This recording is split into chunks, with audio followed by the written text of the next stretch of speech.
нашему эфиру сейчас присоединяется политический эксперт Рубен Миграбян. Рубен, добрый вечер. Рады приветствовать вас в прямом эфире телеканала Freedom. Здравствуйте. Приветствую вас, Украина. Слава Украине. Спасибо за приглашение. Героям слава. Рубен, ну давайте будем разбираться с ситуацией, которая происходит сейчас на вашей родине. На самом-то деле осталось дождаться еще 2 дня, и 14 числа Центральная избирательная комиссия Армении окончательно подведет итоги голосования. На сегодняшний момент аннулированы результаты голосования 7 июня на 3 избирательных участках. Но на самом-то деле партия Карапетяна требует аннулировать все результаты. Как вам кажется, насколько имеет перспективу вот это вот противодействие тому выбору, который в день голосования сделал народ Армении? Что скажете? Выборы состоялись, и итоги зафиксированы. В ближайшие несколько дней уже произойдет фиксация уже и на де-юре, окончательные итоги. А эти все потуги со стороны партии Карапетяна, это так, для сохранения лица, скорее всего, потому что они еще и стоят перед дилеммой, брать или не брать мандаты, потому что самые такие вот фанатичные противники независимости Армении от них требуют не брать мандаты, тем самым в их блоке делегитимировать новый парламент и избрать более радикальные формы борьбы. Но это как у Жванецкого, да, они хотят все и сразу, но получают ничего и постепенно. Ну, вот примерно так. Рубен, но все-таки, да, чтобы мы нашим зрителям тоже немного объясняли контекст, давайте вот о чем расскажем. В целом, вот это влияние России, да, о котором мы так часто говорим, насколько оно, скажем так, отражалось, да, что оно из себя представляло все это время, и когда мы говорим о снижении влияния, то как это все проявляется, как это отображается, да, как это может сказаться на будущем Армении и на сегодняшнем дне. Но выборы зафиксировали следующую реальность. Фактически Россия смогла деформировать выбор. Да? То есть это были выборы не столько между политическими силами. Россия превратила это в выбор между Пашиняном и Путиным. И народ избрал Пашиняна.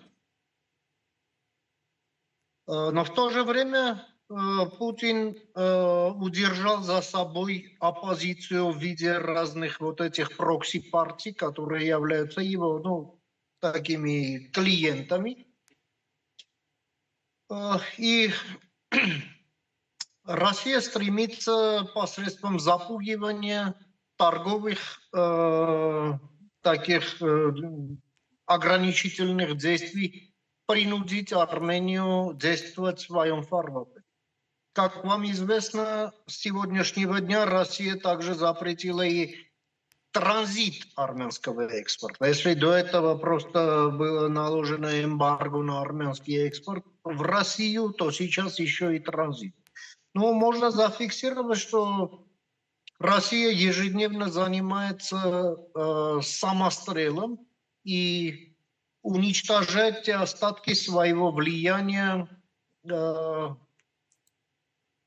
в стране, и причем это уже носит необратимый характер.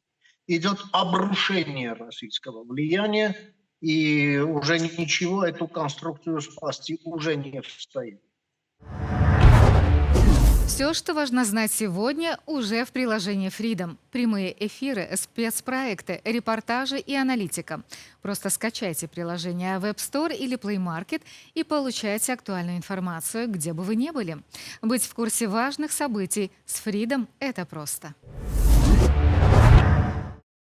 Рубен, а вот интересно ваше мнение, вот смотрите, ну вот действительно все то, что путинская Россия сегодня пытается делать по отношению к независимой Армении, да, пытаясь, скажем так, выместить свою, что ли, злобу, да, на результат выбора армянского народа.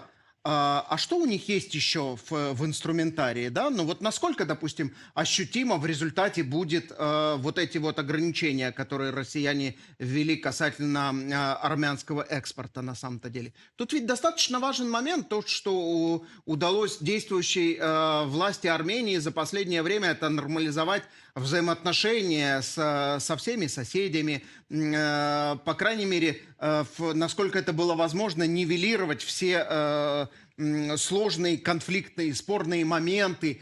И сейчас, наверное, будет проще налаживать партнерские отношения для того, чтобы, ну, просто перенаправить, вот если мы говорим о том же экспорте, то что осталось еще в инструментарии у Москвы? Как они будут пытаться, собственно говоря, портить кровь, назовем это так, вашей родине?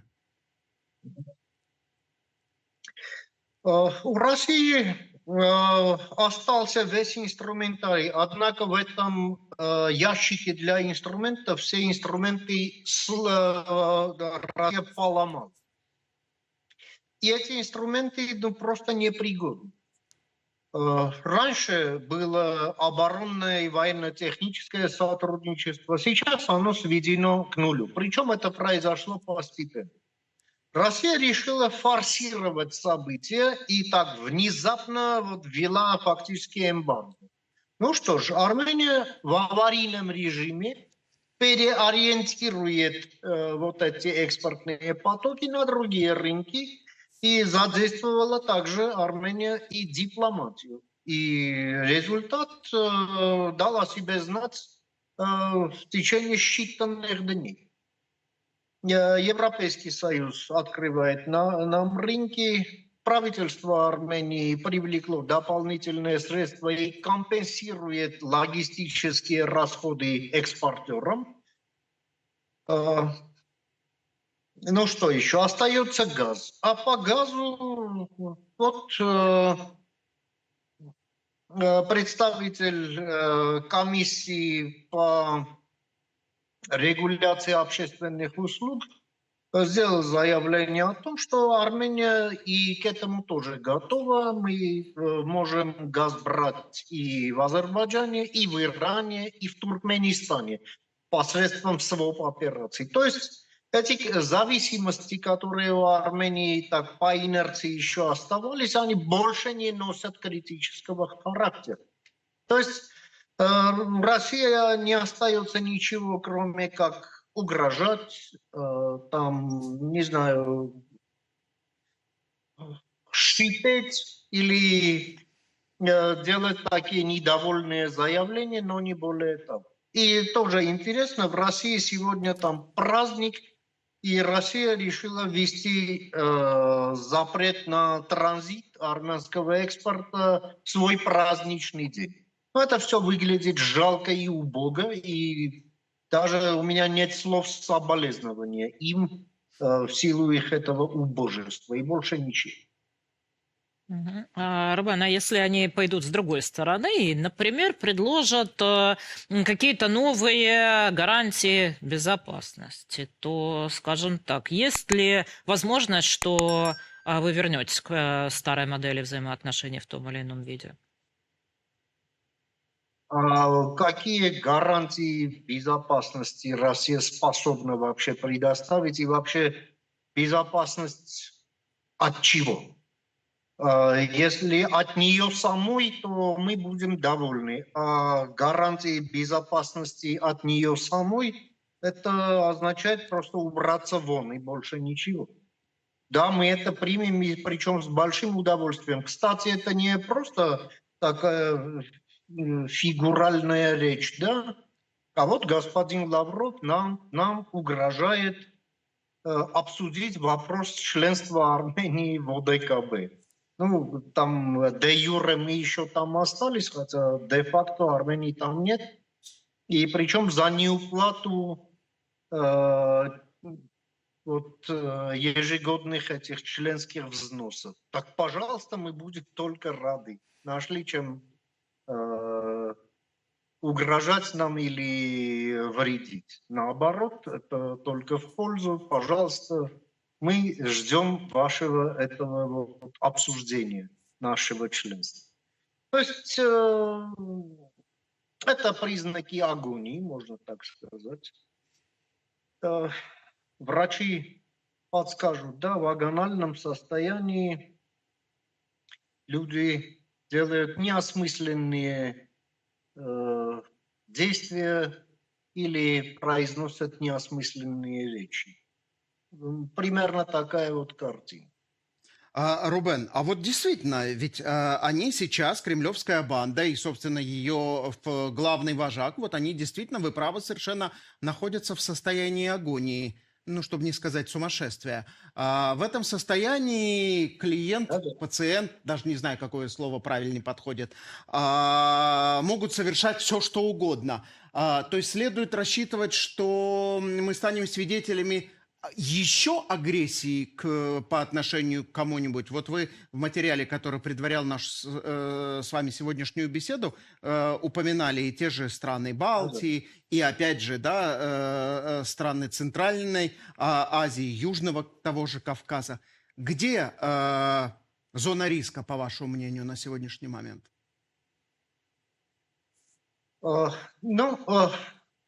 Армении повезло больше, чем странам, которые имеют непосредственную границу с Россией, а нас Господь Бог уберег в этом отношении.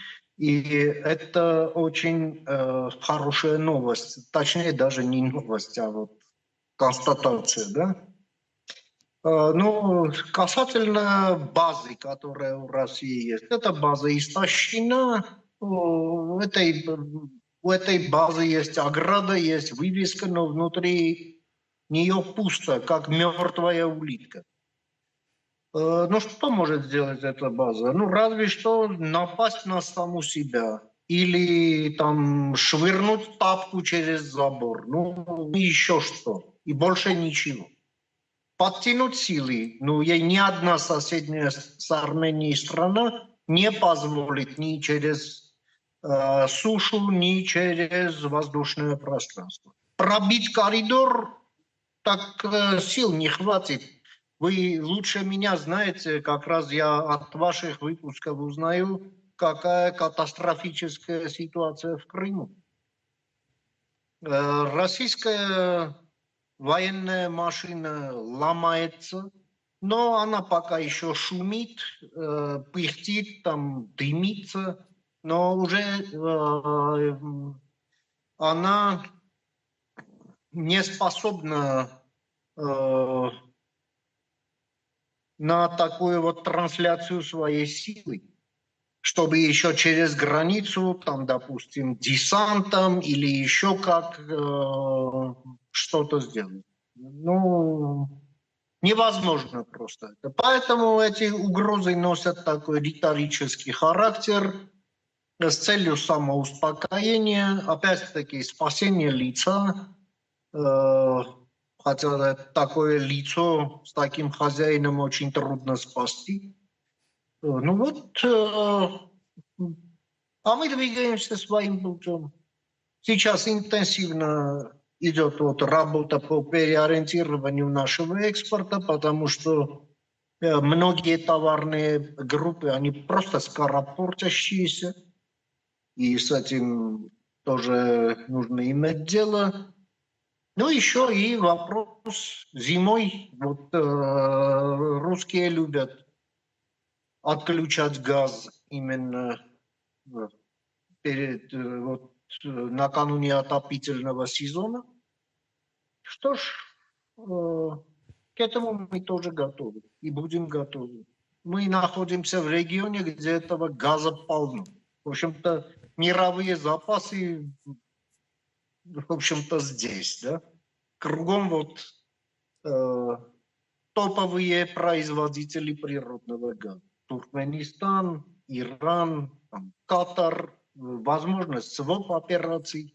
есть коммуникации, Азербайджан рядом, который продает газ и Европейскому Союзу. Европейский газ может свой, Европейский Союз может свою своп-операцию провести на грузино-азербайджанской границе, закупить газ у Азербайджана и просто перенаправить в сторону Армении, а мы будем платить Европейскому Союзу. Ну, вариантов много. То есть весь мир клином не сошелся на сибирском газе, да, сюда вот на Кавказ. Поэтому Россия сейчас вступила на путь самоубийства, причем стратегический. К сожалению, это не такой одноактный процесс, и этот процесс самоубийства сопровождается убийствами украинцев, к сожалению, и Украина берет на себя основной удар, но мы видим все это жалкое состояние, которое загнал свою страну этот военный преступник и вся его вот эта ненасытная банда не слишком умных людей. Ну и, кстати, вот этот шантаж отключением газа Россия очень мерзким таким словом называет, холодомор, знаете, с такой аллюзией на огромную трагедию, которая тут произошла, тоже по вине Российской Федерации. Да, она по-другому тогда называлась, но мы же все понимаем, о чем идет речь. Да, но вы знаете, я все-таки хочу поговорить и о будущем, которое сейчас начинается у Армении после этих выборов, когда, ну, по сути, да, это многие называют таким референдумом, да, когда страна делала свой выбор и выбор своего будущего. То есть сейчас, как вот это все вы видите? То есть какое будущее у Армении? Это такой будет форпост Европы в лице Европейского Союза на Кавказе, либо Армения может стать отдельным региональным игроком, либо такой связующий некий мост между Востоком и Западом. Вот как это все сейчас вы себе представляете? Либо пока это просто движение от Российской Федерации, но вот новый центр тяжести еще не определен. Ну, если эти «или» убрать, то можно это все перечислить через запятую. Да? Потому что одно не противоречит другому. Но Армения – это европейская страна, причем есть своей историей, начиная вот с принятия христианства в IV веке, своей культурой, которая по своей сути, своему фундаменту, это часть европейской культуры. И когда мы говорим о евроинтеграции Армении, речь здесь идет о процессе юридического оформления этой исторической реальности. А так, конечно, да, география. Армения, как страна Южного Кавказа, будет являться связующим звеном между Центральной Азией и Европой. Через Армению будет функционировать стратегическое партнерство между Европейским Союзом и Центральной Азией, между Соединенными Штатами и Центральной Азией.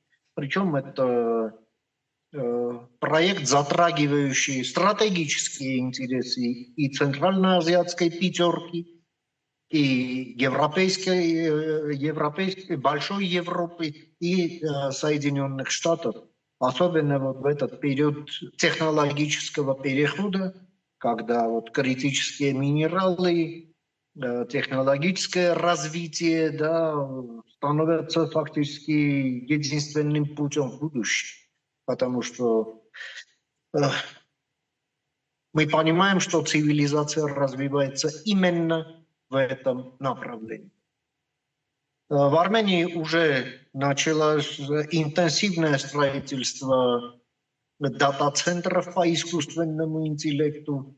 NVIDIA строит крупнейший в регионе такой центр, и это только первый, будут строиться еще, будет целая сеть. Мы будем развивать и атомную энергетику, и я верю, что это будет именно с американской компанией. Мы будем связывать страны, мы будем дружить и с соседями, и не только с соседями. И мы будем работать в интересах и своей страны, и в интересах наших партнеров. Это будет совместный интерес. Таким я вижу будущее Армении в пространстве мира, развития и благосостояния. Роберт, ну вы знаете, я вот слушал ваш ответ и подумал, что на самом-то деле, наверное, больше, чем Путин, для объединения Еревана и вот в целом европейского сообщества не сделал никто. На самом-то деле. Вот он всеми своими действиями и его банда сделали все для того, чтобы вот на самом деле у Еревана пути развития, кроме как европейского, попросту даже вот не было бы никаких вариантов. Ведь, собственно говоря, так активно призывать, ответьте уже прямо сегодня, вы хотите дружить с Россией или вы хотите дружить с Европой? Нет, нет, ответьте прямо сейчас. Ну, наверное, больше никто не требовал на самом-то деле. И тут ведь нужно отметить, что действительно решение того же Европейского Союза о выделении Армении 50 миллионов евро из экономического давления России на Ереван, о чем в начале месяца заявила Урсула фон дер Ляйен, это только лишь способствовало тому, чтобы армянский народ совершенно четко увидел, где, собственно, находятся перспективы. Но я сейчас у вас даже хочу спросить не только и не столько о европейском векторе развития, сколько еще и о дружбе армяно-американской. Ну вот Ереван и Вашингтон в начале месяца ведь подписали рамочное соглашение о стратегическом сотрудничестве по проекту «Маршрут Трампа» транзитного коридора вдоль границ с Ираном. Об этом сообщало тогда Министерство иностранных дел вашей родины. Отмечалось, что глава Госдепартамента США подписал этот документ 1 июня в Вашингтоне, а уже 4 числа свою подпись под соглашением поставил глава МИДа Армении. И по его словам, документ теперь должен пройти процедуру ратификации, но он к этому уже совершенно готов. Как вы видите, как может и будет развиваться вот это сотрудничество? Действительно, сотрудничество между Соединенными Штатами и Арменией уже когда госсекретарь Рубио посетил Ереван, повысился еще на один уровень. Сейчас у нас всеобъемлющее стратегическое партнерство, охватывающее все сферы. Мое убеждение в том, что следующим шагом должен быть просто полноценный союз, альянс между Арменией и Соединенными Штатами. И на протяжении всего этого будущего срединного коридора мы видим, что Армения рассматривается Соединенными Штатами как опорная точка. И это очень хорошее развитие для Армении в плане ее безопасности и ее развития. И это понимание есть и в Вашингтоне, это понимание есть в Ереване, и мы движемся именно в этом направлении. Мы будем работать и в области технологического развития, в области полупроводников и проектирования, производства чипов. Мы будем работать и в сфере, как я уже сказал, атомной энергетики, развитие коммуникаций. Это новая корпоративная культура, которая приходит в Армению. Это новые формы экономической деятельности, и нам нужно очень многое менять в этом направлении. Это, конечно, и содействие Соединенных Штатов укреплению нашей пограничной службы. Армения страна маленькая, но периметр ее границ очень большой. Например, только граница с Азербайджаном, она больше 1000 километров, тогда как две самые дальние точки на территории Армении, это примерно 500 километров по прямой линии. Я уже границы с остальными странами не говорю.